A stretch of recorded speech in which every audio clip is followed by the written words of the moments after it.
Lundi 28 janvier 2019, bienvenue à cette édition. La Maison Blanche lève 5 sanctions sur 3 compagnies russes. Les raisons dans quelques instants. Mesdames, Mesdemoiselles, Messieurs, bonsoir. Merci de suivre les informations sur Canal Vimkwega.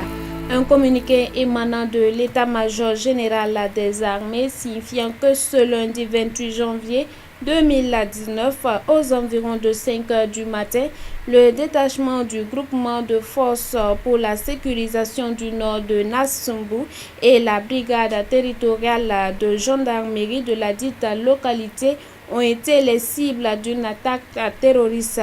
Les militaires ont opposé une résistance farouche et de nombreux assaillants ont été neutralisés. Malheureusement, 4 militaires ont perdu la vie et 5 autres ont été blessés. L'état-major général des armées indique que les opérations aériennes et terrestres se poursuivent pour mettre en déroute les assaillants.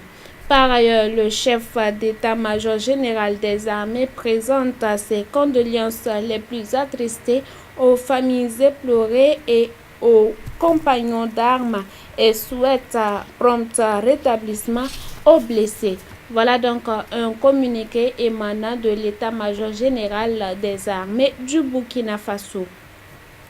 Hier dimanche s'est tenue la journée nationale du département enfant des Assemblées de Dieu du Burkina Faso, une fête célébrée à l'église des Adé de Gouné sous le thème Enfants chrétiens, lumière du monde, tiré de l'évangile selon Matthieu, le chapitre 5 au verset 14. Défilés et prestations diverses ont fait le menu de cette journée.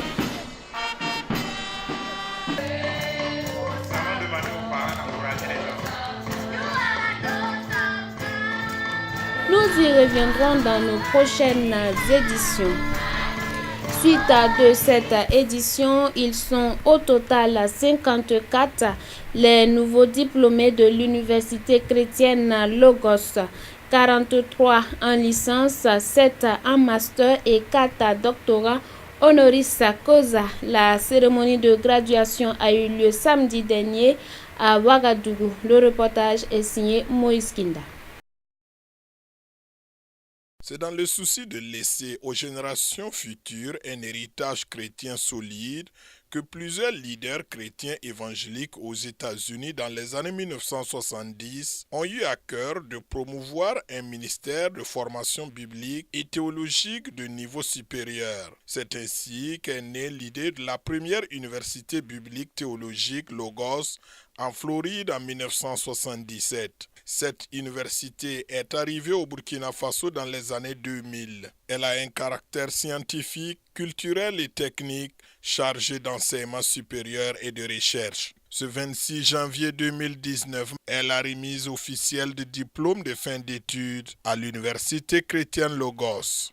Et c'est une fierté pour les premiers responsables de cette université. Je dirais que c'est une grâce, une grande grâce de voir des jeunes qui s'engagent dans la recherche théologique, qui s'engagent à ne pas servir seulement par des connaissances d'à peu près, mais qui cherchent à approfondir les connaissances afin de construire une église qui est bâtie sur le roc, qui va être durable et qui pourra répondre aux questions du monde que nous vivons aujourd'hui.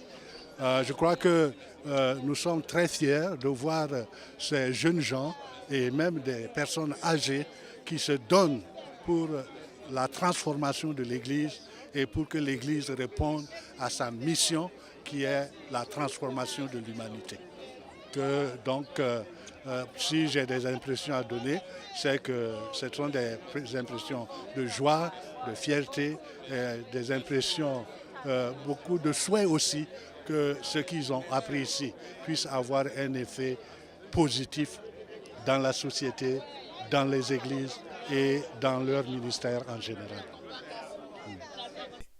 L'université chrétienne Logos, reconnue par le CAMES et par les États-Unis d'Amérique, C'est assigner les objectifs spécifiques tels que contribuer qualitativement à l'émergence d'une théologie africaine et biblique, offrir une formation holistique alliant orthodoxie et orthopraxie, insuffler une nouvelle dynamique au processus d'autonomisation de l'Église africaine en matière de formation biblique et théologique et promouvoir une formation solide et diplômante de niveau universitaire des serviteurs et servantes de Dieu en vue de divers ministères évangéliques. En tout cas, je veux qu'il continue avec une théologie équilibrée, qui ne soit pas qui soit enracinée dans le contexte africain, mais qui soit aussi une théologie spirituelle. C'est ce que je voulais dire. C'est le seul mot. Et c'est une joie et des sujets d'action de grâce qui animent les lauréats du jour. Permettez-moi d'abord de rendre grâce à Dieu le Tout-Puissant, à Dieu le Père, à Dieu le Fils, à Dieu le Saint-Esprit, pour ce jour qu'il nous a donné de vivre vraiment ces moments pleins de grâce, de ces bénédictions. Cette formation a été pour moi un catalyseur pour encore mieux m'investir dans le service. Et je pense que ce que nous avons reçu va nous galvaniser davantage et à foncer toujours et aller plus loin dans l'œuvre du Seigneur. J'ai vu sa main tout au long de mon parcours, de la licence au master, jusqu'au master, où nous avons soutenu sur l'éducation chrétienne des enfants à l'aide éthique et pour l'obtention du master. Et comme j'évolue dans l'encadrement des enfants, je crois que j'ai eu des bagages nécessaires pour continuer à promouvoir cette éducation des enfants pour un monde meilleur. Parce que les enfants, c'est l'avenir, c'est le présent et l'avenir de l'Église. Et s'ils n'ont pas une éducation adéquate, et c'est une perte pour l'Église. Donc je crois que nous allons continuer à inscrire notre travail dans cette dimension d'encadrer les enfants à ce qu'ils soient enracinés, comme nous l'avons dit dans notre développement au niveau de la soutenance, en développant les deux approches, qui est une approche animatrice, accompagnatrice, une approche d'analyse critique et de développement de l'enfant pour qu'il soit enraciné dans cette parole. Donc je crois que je vais inscrire mon travail dans ce cadre-là. Donc c'est ce que je peux dire. Et je bénis le Seigneur pour son accompagnement. Et toute la famille, les frères et sœurs, les amis qui m'ont soutenu. Ce n'était pas facile. J'ai vu la présence et la grâce du Seigneur. Donc je ne peux que rendre grâce à Dieu. Je lui bénis. Je dédie d'ailleurs ce diplôme à mon Seigneur et Sauveur Jésus. Nous poursuivons cette édition avec des informations de l'étranger. Ils sont en grève depuis 8 jours. Les chauffeurs de taxi de Madrid protestent contre la concurrence. Ils ont été délogés sans violence par la police anti-émeute, mais ce n'est pas pour autant la fin de leur mouvement. Voilà 8 jours que des centaines de chauffeurs de taxi sont en grève à Madrid pour protester contre la concurrence des VTC. Après avoir bloqué d'autres parties de la capitale espagnole, ils ont passé la nuit sur la promenade de la Castellana, un axe traversant la ville du nord au sud, avant que les forces de l'ordre ne les contraignent à dégager les véhicules. Ce qu'ils exigent, c'est une réglementation similaire à celle obtenue par les taxis catalans la semaine dernière. Une réglementation interdisant aux VTC de prendre des clients sans réservation dans la rue et obligeant les usagers à réserver les VTC au moins 1 heure à l'avance. En Espagne, c'est au niveau des communautés autonomes que se décide la régulation des véhicules de transport avec chauffeur. À Madrid, malgré la grève de la faim entamée par certains chauffeurs de taxi vendredi, le président de la communauté propose un accord à minima et affirme qu'il ne cédera ni au chantage ni aux menaces. Encore des manifestations au Venezuela. Des opposants au régime en place tentent de convaincre les militaires de rejoindre leur cause. Le soutien de l'armée étant donc indispensable pour renverser le régime de Nicolás Maduro.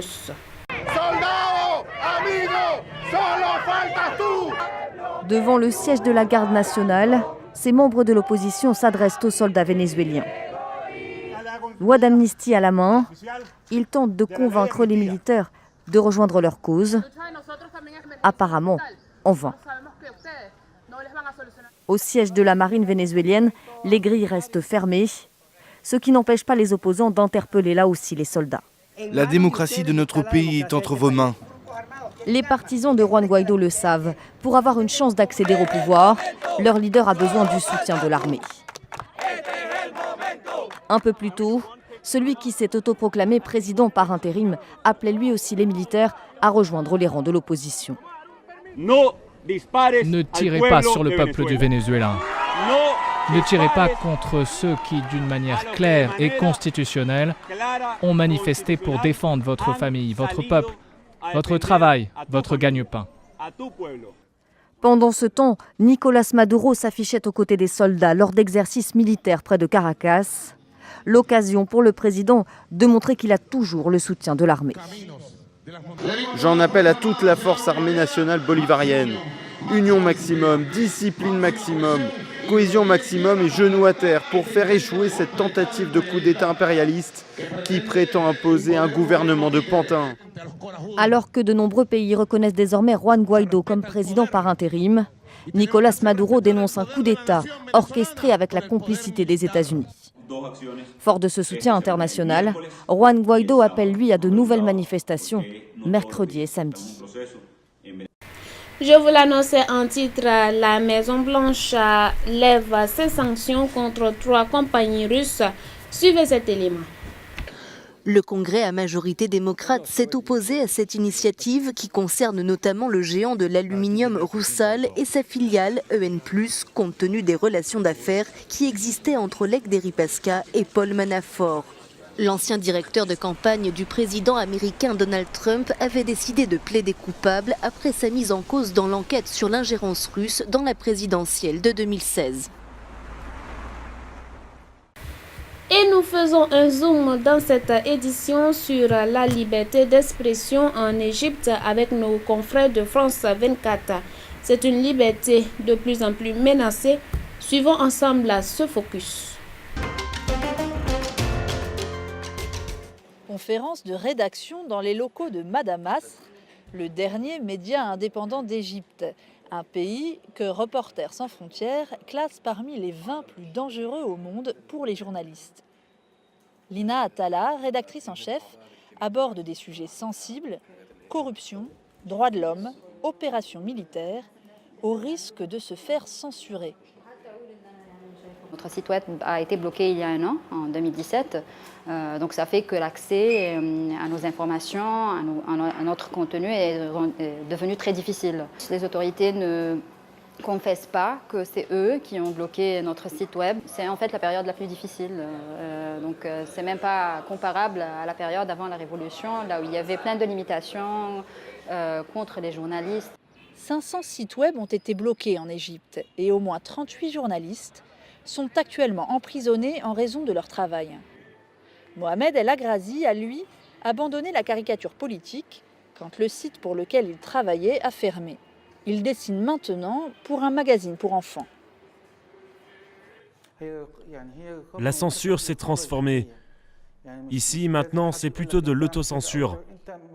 Personne ne vient nous dire ce qu'il faut dessiner ou ne pas dessiner. C'est quelque chose que nous avons tous intégré. Et les médias eux-mêmes pratiquent l'autocensure. Conséquence de la répression, peu d'Égyptiens osent encore prendre le risque de parler face à une caméra. De très rares personnalités refusent de céder à la peur. C'est le cas de l'éditeur indépendant Mohamed Hachem, qui défend ouvertement ses auteurs, même si la tâche est ardue. La plus grande difficulté qu'on rencontre en tant que maison d'édition, c'est que nos écrivains sont emprisonnés et qu'on leur confisque leur liberté. Mais l'environnement social est aussi très compliqué. Il y a différents types de censure. La censure sociale notamment, les avocats qui ne font rien d'autre de leur vie que de traquer des auteurs ou encourager leur surveillance. Des avocats, mais aussi des citoyens zélés. Les plaintes se multiplient. Pour ce clip, cette danseuse du ventre a été condamnée à 6 mois de prison pour incitation à la débauche. Quant à cette marionnette d'une émission télévisée, elle a suscité la colère d'un avocat qui a jugé son langage incompatible avec les valeurs égyptiennes et a porté l'affaire en justice. Cet avocat, Samir Sabri, nous reçoit. Là, ce sont les affaires qui vont être portées au tribunal d'ici la fin de la semaine. Samir Sabri a déjà plaidé dans 2710 affaires pour immoralité. Pour lui, la dénonciation est un devoir de citoyen encouragé par le gouvernement. Aujourd'hui, la politique des autorités s'oriente vers une purification de la société de tous les actes immoraux, des violations, de la corruption, de toutes ces choses. Le gouvernement souhaite aussi purifier les médias et mettre en place la véritable culture de la société égyptienne, afin de conserver la morale, les bonnes mœurs et les croyances religieuses dans tous les segments de la société. L'avocat a fait condamner cet homme pour blasphème. Avant de vendre des poissons, Mohamed Abdallah Nasr était un cheikh bien connu du public égyptien. Il intervenait régulièrement à la télévision, mais son regard critique sur la religion l'a conduit directement en prison, où il a passé quasiment 1 an. Et son discours, depuis sa sortie, est inattendu. Le seul moment où j'ai pu réellement parler librement et dire tout ce que je voulais, c'était lorsque j'étais en prison. Oui, car en prison, j'avais une position de pouvoir. Je n'ai jamais ressenti ça avant. Une position de résistance, de dignité.